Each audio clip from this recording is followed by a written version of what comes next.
এটাই জীবন। আপনি যে কোনো পরিস্থিতিতে থাকেন না কেন, আপনাকে হাসতেই হবে। দেখেন আমি কিভাবে হাসছি। আমার কানে কিন্তু মশা ভিনভিন ভিনভিন ভিনভিন করছে। আমি কিন্তু হাসা ছেড়ে দিই নাই। আমার শরীরে এমন একটা জায়গা নাই যেখানে মশা কামড়াচ্ছে না, কিন্তু আমি কিন্তু হাসা বন্ধ করে দিই নাই। মশা এমনভাবে কামড়াচ্ছে, পুরা রক্ত চুষে নিয়ে যাচ্ছে। ও এরকমই মানুষের কথা।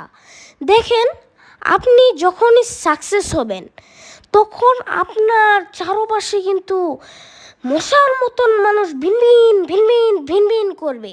আর আপনাকে নিচে নামানোর জন্য যে কত কথা বলবে, আপনাকে যেন কি নিচে নামাতেই পারে ওরা।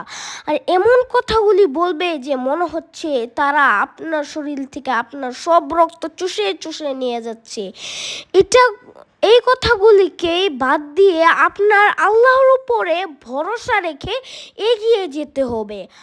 ইনশাল্লাহ আপনি এত উপরে যাবেন যে নিচের থেকে তারা দেখে দেখে দেখে বলবে যে ইস, ও কত উপরে চলে গিয়েছে, আমি যদি এত উপরে যেতে পারতাম।